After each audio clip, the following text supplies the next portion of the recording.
Fala pessoal, sejam bem-vindos ao podcast Cara dos Esportes, nosso episódio de início de semana sobre NBA. Eu passei o calendário dos próximos meses no último episódio sobre NFL, mas vale a pena passar aqui também.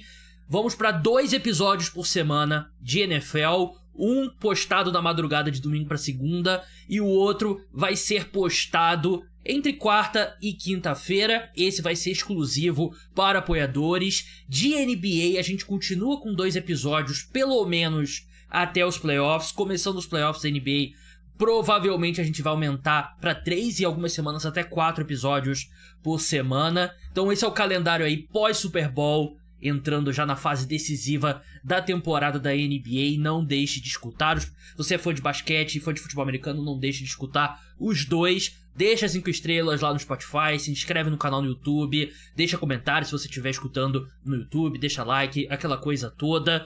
No programa de hoje, a gente vai falar sobre o grande assunto desse final de semana, que foi o All-Star Weekend, né? O final de semana das estrelas da NBA, que, assim, se você tem alguma expectativa de que o jogo vai ser bom no domingo, diz mais sobre a pessoa do que de fato o jogo, porque a gente tem que aceitar que esse jogo é o que é, né? Não é um bom jogo. E no programa de hoje a gente vai falar dos eventos do sábado, do domingo também, e propor sugestões, né? Como consertar o All-Star Game. Primeiro, eu tô aqui com o meu amigo Guilherme Taniguchi, do podcast Splash Brothers. Quem tá no YouTube já viu ele fazendo sinais negativos quando eu citei o All-Star Game. Mas vamos estabelecer isso, Guilherme, antes de entrar na discussão.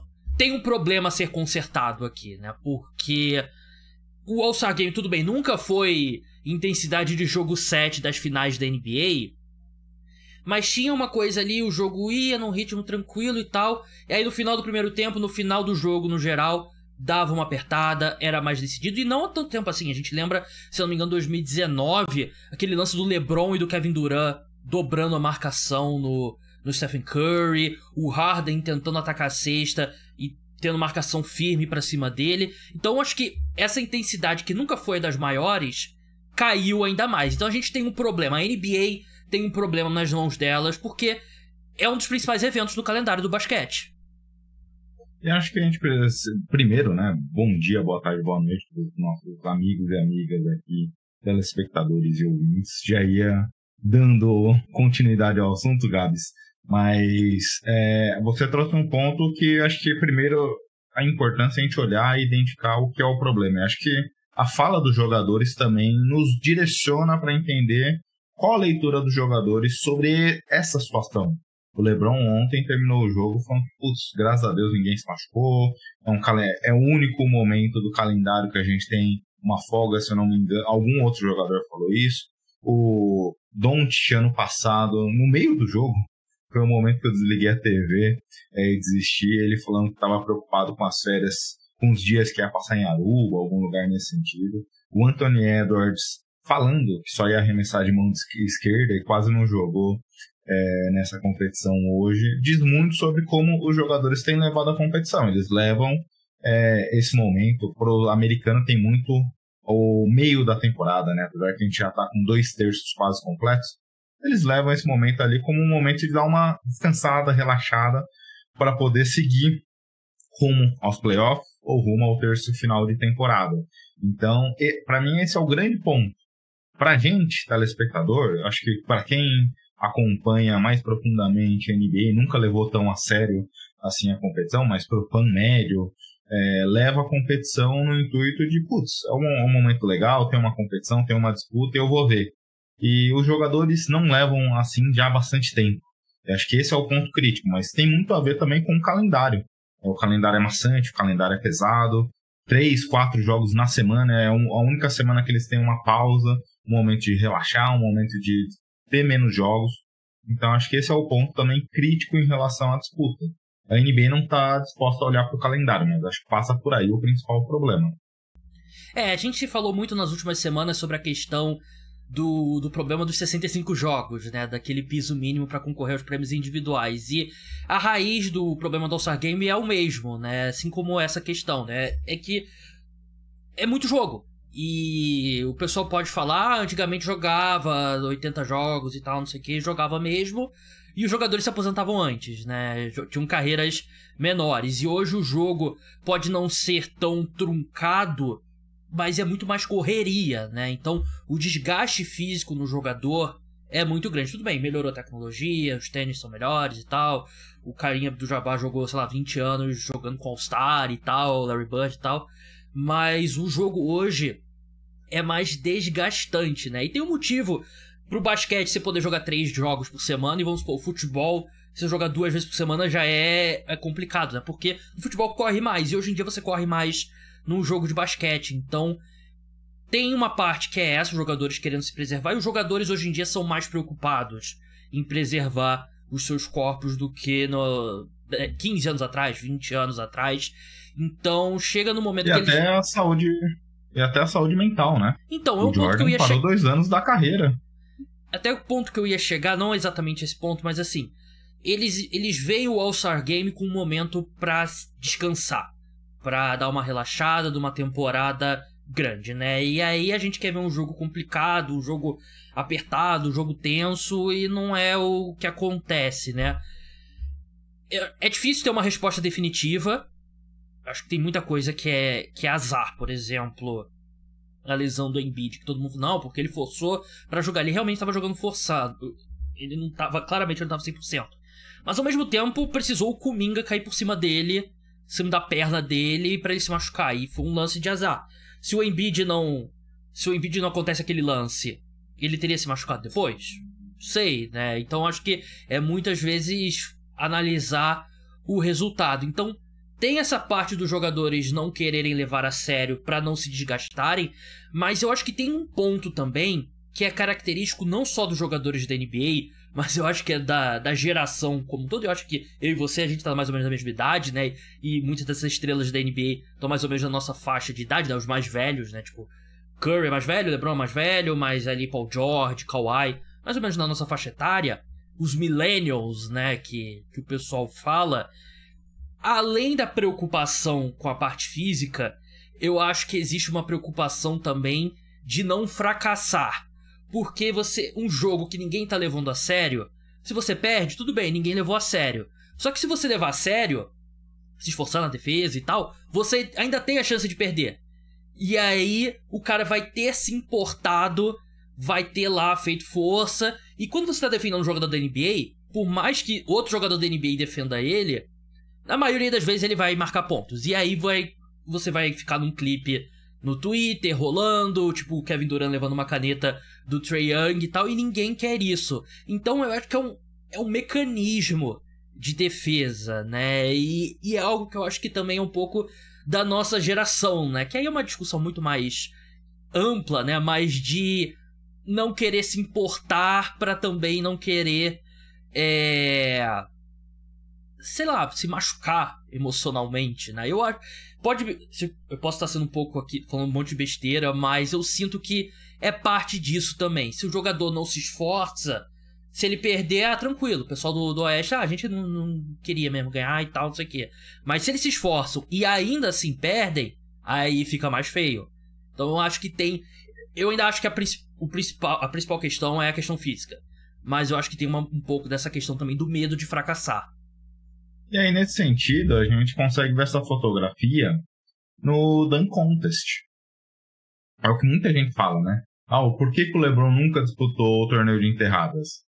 Porque se ele errasse uma cravada, todo mundo ia tirar sarro dele.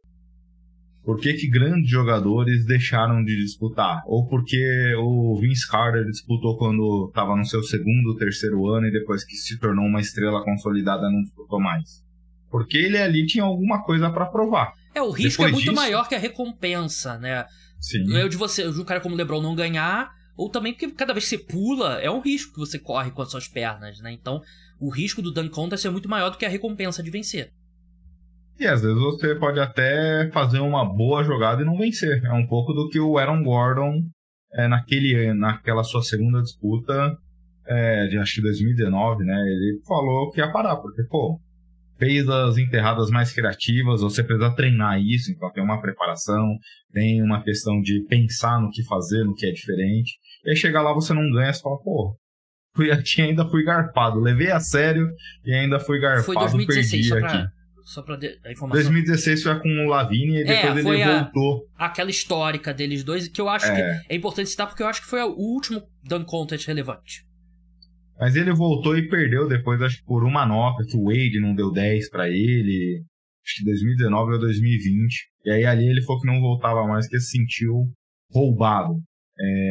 Então é muito de como os jogadores se sentirem, levarem a sério, né? A gente viu quando teve a questão do draft da NBA, no primeiro ano, no segundo ano, achei que os jogadores levaram a sério. A questão de uma disputa de time LeBron versus time Curry, o time Giannis, coisa do tipo. Eu achei, até conectando já com o próximo assunto, achei que a NBA desistiu rápido desse torneio dos capitães. Acho que tinha mais linha para queimar. Ano passado foi um torneio ridículo, foi pífio, até comentei aqui do Don't comentando no primeiro quarto, tava querendo saber da praia dele, ali eu já desliguei a TV.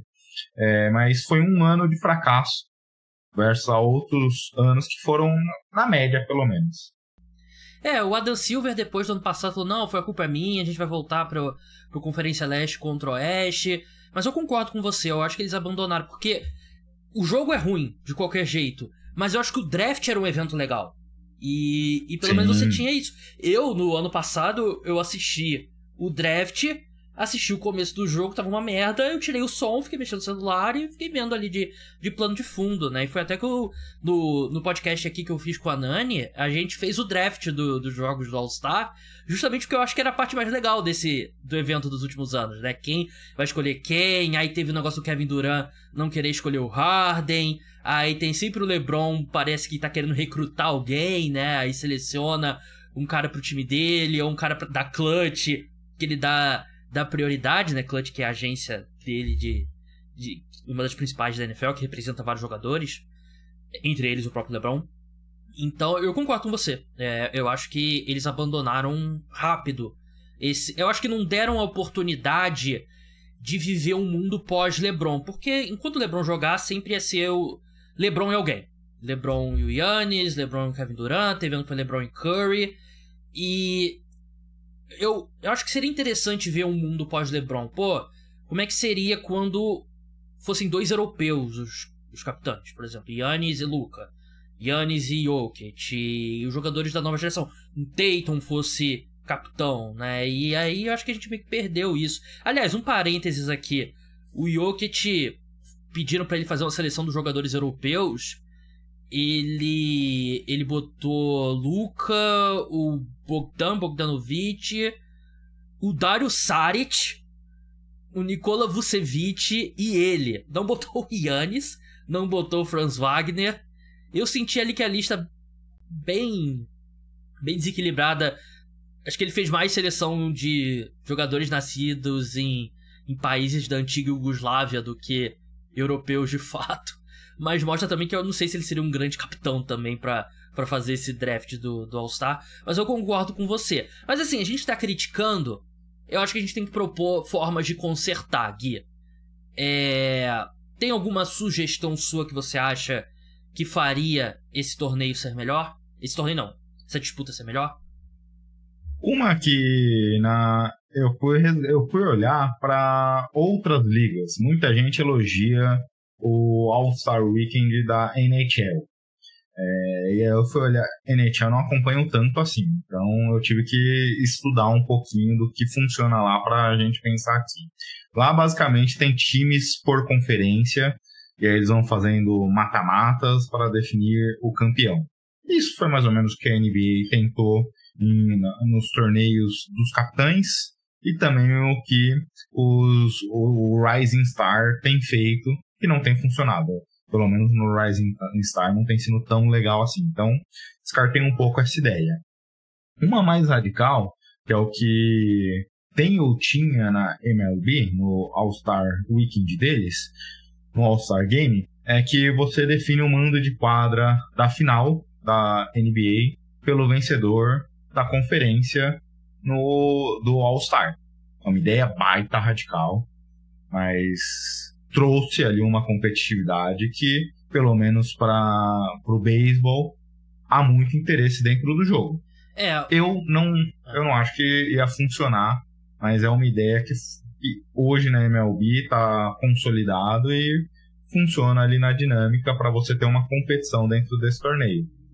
Funcionava, né? Não existe mais isso, né? A regra mudou tem alguns anos, mas assim, beisebol é um esporte muito mais fácil de você jogar 100% do que basquete ou futebol americano. E eu acho que é um ponto importante. Não é um problema único da NBA. Quem acompanha futebol americano sabe também. O Pro Bowl foi uma vergonha esse ano, né? Eu não assisti, eu assisti highlight só depois, não consegui assistir. E os números mostram queda, e os números da NBA mostram queda. Então, ano após ano, cai. Essa questão do mando de quadra, como você falou, é muito radical. Não acho que vai acontecer. A própria Major League saiu desse formato porque eu acho que é um evento muito pouco importante para definir algo tão importante quanto o mando de quadra das finais da NBA. Então eu tenho visto bastante essa sugestão e eu acho que nunca vai acontecer e não acho que seria boa. Você pode aumentar o prêmio para os jogadores, mas ao mesmo tempo não é como em Season Tournament, né? Que ele traz um incentivo para todos os jogadores do elenco. No All-Star, como o nome já diz, são as estrelas, né? E quanto que você vai ter que colocar na mesa pro LeBron, pro Kevin Durant, pro Stephen Curry e pra esses caras que recebem salário máximo se esforçarem mais, né? Eu não sei se tem um valor razoável que faria sentido para a NBA e para os jogadores, né? Então, e aí ao mesmo tempo vira, assim, o All-Star deveria ser os melhores jogadores, mas é um concurso de popularidade, né? E é um cara tipo Porzingis, fica de fora, né? Ele, pelo nível de desempenho dele, eu acho que ele merecia, mas aí ele fica de fora e aí não vai ganhar esse dinheiro. Então eu acho que é complicado também. Eu acho que não tem como resolver. Tem um ponto que todo mundo fala há muito tempo, que é no mundo ideal, que eu acredito que nunca vai acontecer, que é o torneio de 1 contra 1. Ter um torneio, chaveamento, 1 contra 1, ao invés do jogo, sei lá, a partida ali até 10 pontos, cesta de 1, cesta de 2, e você bota todo mundo pra competir pra ver quem que vai. E aí volta um pouco ao que eu falei antes. Eu acho que os jogadores não querem se colocar numa posição que, porra, o Stephen Curry pode derrubar ali, pode colocar o Luka no chão, né? O LeBron pode levar um baita crossover do Anthony Edwards, né? Os jogadores eles têm mais medo de se colocar nessa posição do que de tentar vencer, né? E aí eu acho que nunca vai acontecer. Seria fantástico, acho que seria um dos eventos esportivos mais legais do mundo, mas eu acho que nunca vai acontecer. E a NBA tinha uma disputa que era mais ou menos parecida com isso, que era o Skill Challenge anteriormente. Acho que eles erraram quando eles fizeram o Skill Challenge por grupo. Não tinha o 1 contra 1, mas era um torneio de fato de habilidade, passe, drible, velocidade, chute, enterrada, chute de 3, coisas do tipo. E a partir do momento que eles fizeram no formato atual, que são times, avacalhou. Acho que quando era individualmente, um chaveamento de 8 ali jogadores disputando esse Skill Challenge, eu achava que funcionava. Teve um ano que o Trae Young, do meio da quadra, viu que não ia conseguir vencer, tentou um chute lá de longe do logo, acertou e venceu. Então, ele levou a sério, ele disputou. Da forma como está hoje o Skill Challenge, eu achei que ficou bacana.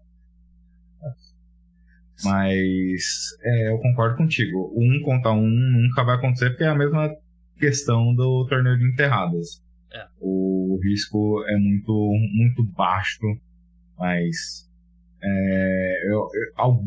o que eu penso, não para domingo, mas para sábado, é tentar algumas competições individuais. Acho que o torneio de 3 pontos é o único que o pessoal leva a sério de fato. Uhum. Quais outros tipos de competição que o pessoal poderia criar, fazer para que haja de fato um interesse a partir dali? Esse do torneio suas habilidades, eu achava que funcionava. A gente estava até conversando antes de entrar no ar, né? Eu ia passar agora para falar sobre o sábado. A audiência do sábado aumentou. E saíram os números preliminares. Teve uma audiência maior. E você vê uma adesão maior no concurso de 3 pontos das estrelas, né? A gente viu vários jogadores importantes, Damian Lillard, Towns arremessando de 2, mas estava lá também, Trae Young. E você teve o main event, né? Que foi o Curry contra a Sabrina Ionesco, né? Que eu acho que foi um grande acerto.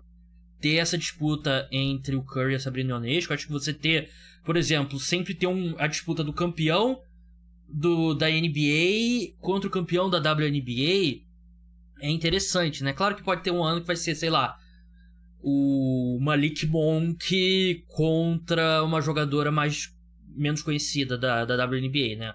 Mas pode ter um ano que, como foi, Stephen Curry e Sabrina Ionesco, né? Ou você pode ter, sei lá, Trae Young contra Caitlin Clark quando ela entrar na WNBA. Então, eu acho que traz algo interessante pro torneio. O Dunk Contest o jogador, para ele treinar. O jogador já quase não treina na NBA hoje em dia. Essa é a verdade. São poucos. Eles mais jogam do que treinam de fato. E aí ele vai parar depois do treino e vai treinar mais meia hora enterrada. Não tem joelho que aguente, né? E o cara, ele já faz um trabalho muito grande de recuperação e tal. Então acho que como você falou, o risco de lesão não compensa a recompensa, né, de você ganhar, né, e o Michael Jordan e o Dominic Wilkins faziam, né, porque era um jogo menos intenso naquela época e a gente não sabia o que a gente sabe hoje de medicina esportiva, né, mas, cara, eu acho que um torneio, pelo menos um 2 contra 2, vamos supor, 2 contra 2, se tiver 2 jogadores do mesmo time, eles têm que jogar juntos, aí seria Anthony Edwards e Towns, e Tatum e Brown, LeBron e Anthony Davis, e os outros são sorteados, sempre um de frontcourt e um de backcourt, né? Tipo, um guarda-ala e um ala maior e um pivô, porque eu acho que esse tipo de competição também favoreceria muito mais os jogadores maiores, né? Historicamente a gente sabe que, por exemplo, acho que uma boa aposta para vencer esse prêmio seria caras tipo o Kevin Durant, que tem um arremesso e tem altura, o Giannis, que tem altura e tem a mobilidade e tal, mais até do que os jogadores menores. Mas, voltando ao sábado, o sábado eu ainda acho que é legal. O concurso de enterradas morreu e aí não tem muito o que fazer, porque eu acho que tem um limite de enterradas possíveis que você pode fazer. Mas o Skill Challenge e o arremesso de 3 pontos e ter esse main event especial, eu achei que funcionou muito bem. E os números mostram isso. E o jogo das celebridades? Eu gostei da participação dos jogadores da NFL. Esse é o único que eu nem coloco a TV ligada.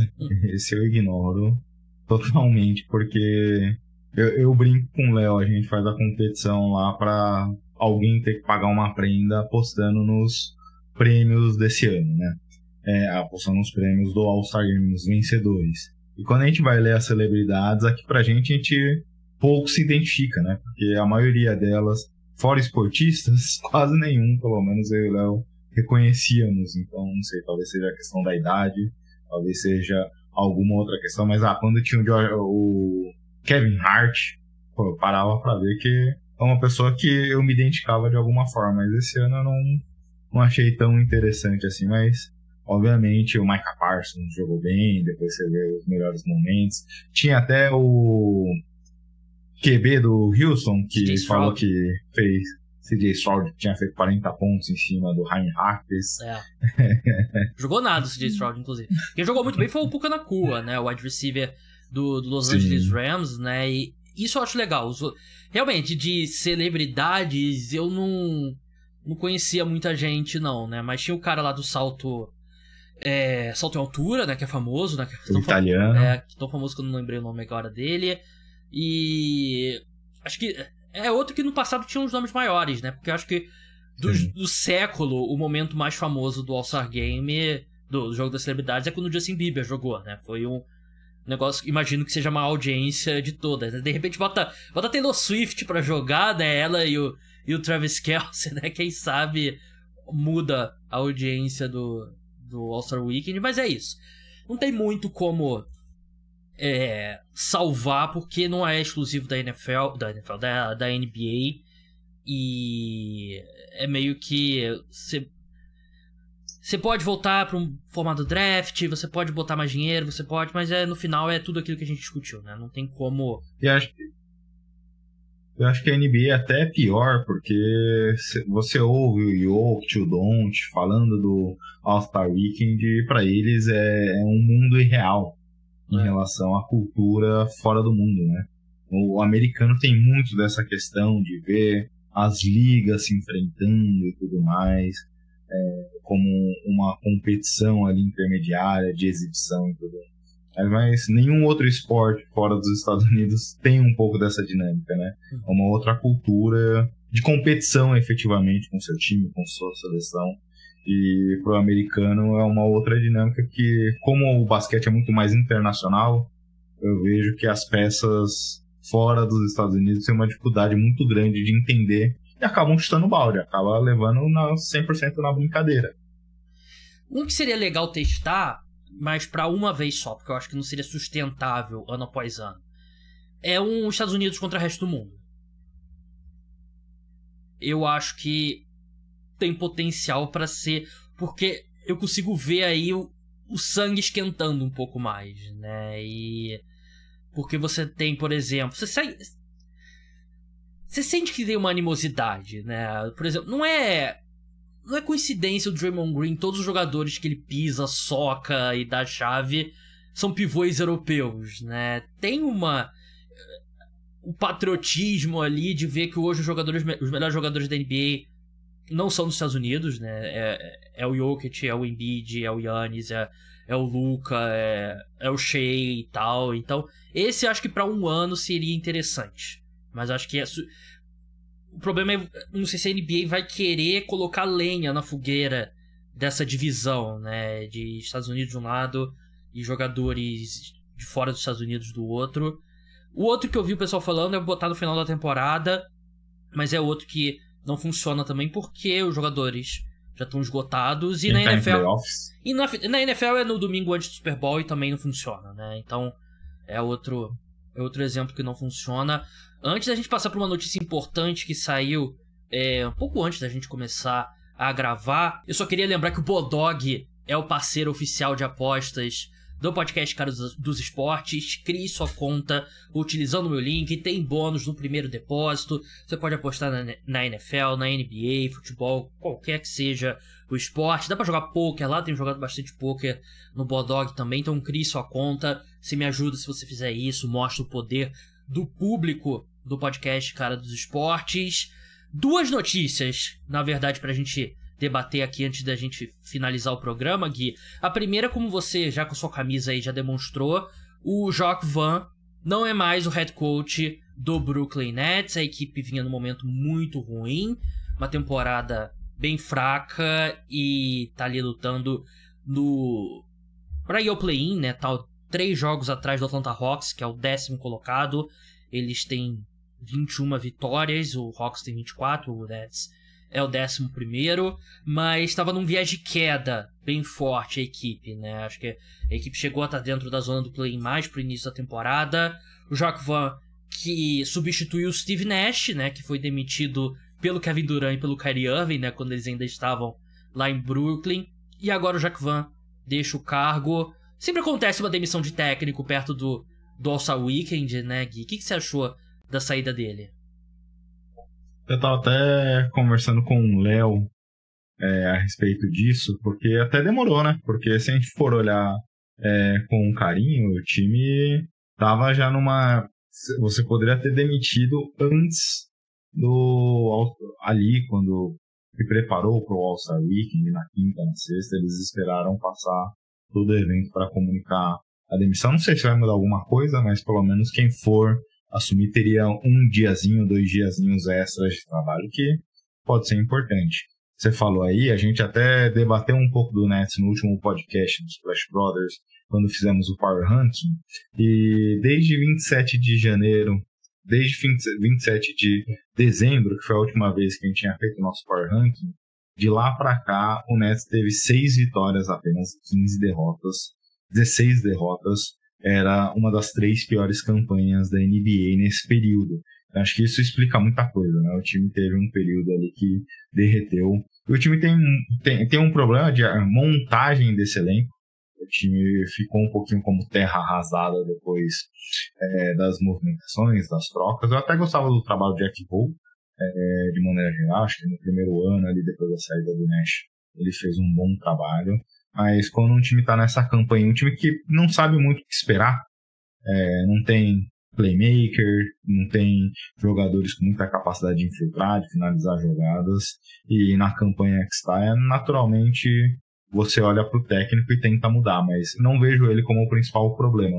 É até difícil achar algum culpado, porque eles fizeram as coisas certas, e depois que todas as suas estrelas pedem para sair, não tem muito o que fazer, né? Mas acho que o Jack Vaughn, em algum momento, mereceria uma segunda chance na NBA, porque acho que aquele começo do trabalho no Brooklyn foi interessante. O trabalho dele nessa temporada era muito ruim, né? A demissão não é injusta, né? Mas eu tô de acordo com você que, assim, tem uma versão desse time que seria muito mais competitiva do que o Brooklyn Nets nessa temporada no geral, né? É um elenco muito estranho, né? E eles estão numa posição muito estranha também, que se fosse um time que tem as próprias escolhas no draft, você poderia trocar esses jogadores que eles têm, que são... Eles têm vários jogadores úteis, mas não tem uma estrela, né? O Mikal Bridges, ele não é o principal estrela de um time que compete de verdade. Ele é um jogador muito bom, mas tanto que ele não foi pro All-Star agora, né? Só que como eles não têm as próprias escolhas, eles não têm muito incentivo para trocar esses jogadores e piorar e fazer um tanking, né? Mas, ao mesmo tempo, eu acho que eles teriam que encarar essas escolhas meio como...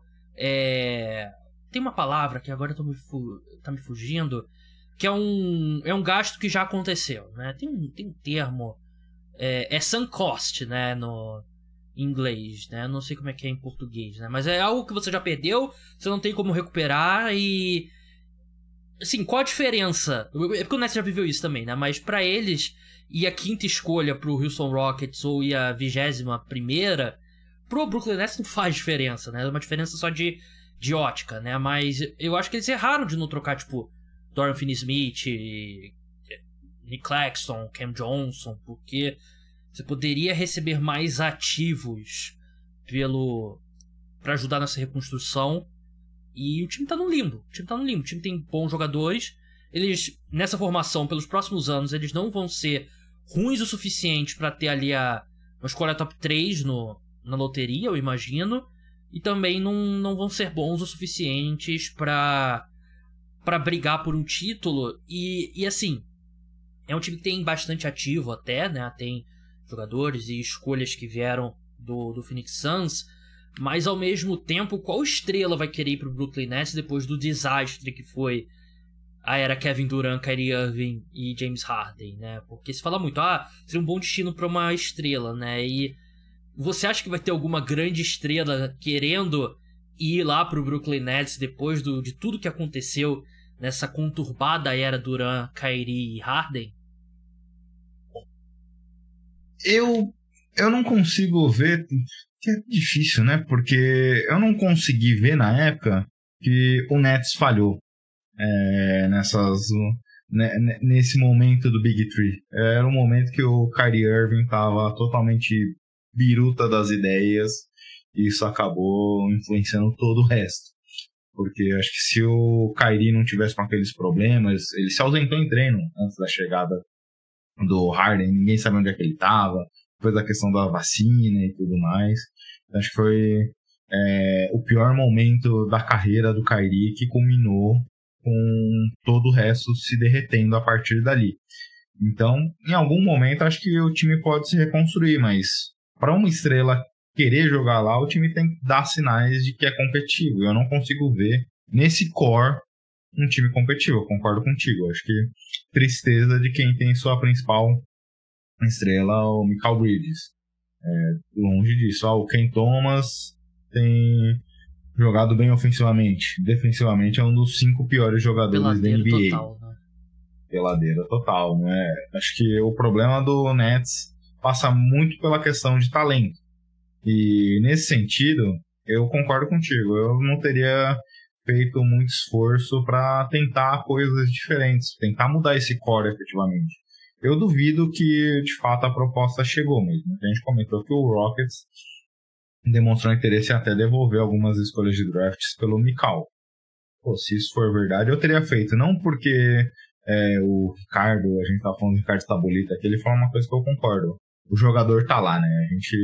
Uma escolha de draft é uma escolha de draft e ela não diz nada, o jogador tá lá. Mas olhando esse core, acho que qualquer coisa que ajude a olhar mais pra frente do que pro presente ajudaria esse Rockets, esse Nets. E aí, nesse sentido, eu não sei também, eu gosto do trabalho do Sean Marks, mas eu não sei se nesse momento, dado tudo que aconteceu aqui, era um momento de mantê-lo também. Acho que o Nets vai precisar passar por mudanças profundas. Não que o Sean Marks ou o Jack Vogel necessariamente são os culpados, mas eu acho que o time precisa achar um novo caminho. E, sinceramente, eu daria um reboot total aqui, porque acho que o caminho que o Brooklyn tem demonstrado é terrível em pensar daqui pra frente. E pra gente encerrar, uma renovação de contrato que aconteceu também minutos antes da gente entrar no ar, o Mike Conley, ele renovou com o Minnesota Timberwolves, né, 2 anos, 22 milhões de dólares, ele que chegou na equipe naquela troca que mandou o D'Angelo Russell pro Lakers, e os Lakers mandaram um monte de coisa pro Utah Jazz, e o Mike Conley, que estava no Utah Jazz, vai pro Minnesota Timberwolves, ele que já é um veteranaço, né, 36 anos, mas é um cara que deu uma estabilizada no time. Eu acho que ele tem muitas limitações nessa altura da carreira. Ele, ao longo da carreira, foi um excelente armador, né, acho que ele ficava muito na sombra porque ele jogou numa época que tinha Chris Paul, tinha Curry, tinha Harden, tinha Westbrook, e, enfim, muitos armadores fortes na conferência, mas ele ainda é um cara inteligente, que sabe ir com a bola no lugar certo, no time certo, que sabe se adaptar a um time que tem um ala dominante com a bola, que é o Anthony Edwards. E eu acho que é um valor razoável, né? Só que, assim, garante que o Minnesota Timberwolves vai passar aquele segundo teto salarial na próxima temporada, né? Isso impõe limitações, mas eu acho que é um valor razoável pro Mike Conley. Acho que esse é o ponto. Foi num valor que coloca um pouco em risco a própria equipe, mas também garante um jogador que tem sido útil. Acho que a análise tem que ser no sentido de como ele vai estar na próxima temporada e na seguinte. Provavelmente esse segundo ano deve ter algumas restrições em termos de garantia, até para proteger a equipe. Mas, dado que a gente tem visto hoje, eu não mexeria nessa posição, porque é um cara que complementa bem o Anthony Edwards. Consegue, no momento que o time precisa um pouquinho mais de cuidado da bola, trazer um pouco dessa segurança, mas também não é um cara que demanda muito as ações quando seu principal jogador está demandando esse volume. É um bom complemento ali no sentido de você potencializar o anti. Então, nesse sentido, eu gosto da renovação, acho que era um movimento natural. E não foi um valor tão alto, né? Se a gente for olhar ali, com o crescimento financeiro da NBA, deve ficar bem próximo do que seria uma mid-level exception. Então é um bom valor para um jogador que já está lá, você já sabe o que pode esperar dele, que ele vai contribuir contigo. Então, obviamente, o ponto de maior preocupação é a idade, mas você não acharia o Mike Conley hoje nesse mercado de mid-level exception na próxima temporada, muito possivelmente. Então, gosto da renovação. E teve até um momento da temporada que ele se machucou, né, e o time coincidiu com uma fase ruim do Timberwolves, né, mostra a importância dele para a equipe, e acho que um fato muito importante também é o fato dele saber jogar com o Gobert, né, porque ele jogou em Utah lá há alguns anos, e o desempenho acho que não é coincidência o desempenho do Gobert ter melhorado depois da chegada do Conley, né, apenas pela presença de um armador de verdade, né, não só o entrosamento dele com o Conley, que esse cara nunca foi o D'Angelo Russell. Mas, enfim, esse é o nosso programa de início de semana. Vai ter outro episódio na quarta-feira sobre NBA. Siga o Guilherme e o podcast Splash Brothers no @podcast_splashbr. E se inscreva no canal deles no YouTube. Eles estão postando tier list, vários vídeos legais. Estão fazendo live toda quinta-feira. Então não deixe de conferir. Gui, muito obrigado pela sua participação e até a próxima. Que isso, Gados, um prazer estar aqui contigo hoje. Mais uma semana aí que gravamos juntos. E siga lá também, como você comentou. Saindo dessa gravação, tem outra com o Léo pra gente fazer o tier list dos novatos desse ano. Então, provavelmente, quando você publicar tanto podcast quanto o vídeo no YouTube, nosso conteúdo também estará exclusivo lá no YouTube. Então, siga Splash Brothers Podcast lá no YouTube também para você conferir essa tier list. Mando meu abraço lá pro Leonardo Paglione, desejo melhoras pra ele, né? Ele que tá meio doente, mas vai pro sacrifício. Flu Game, esse tier list pro Leonardo. Mas é isso, pessoal. O podcast, como eu falei, a gente volta na quarta-feira, quarta pra quinta, com mais um episódio de NBA. Então, até lá. Tchau.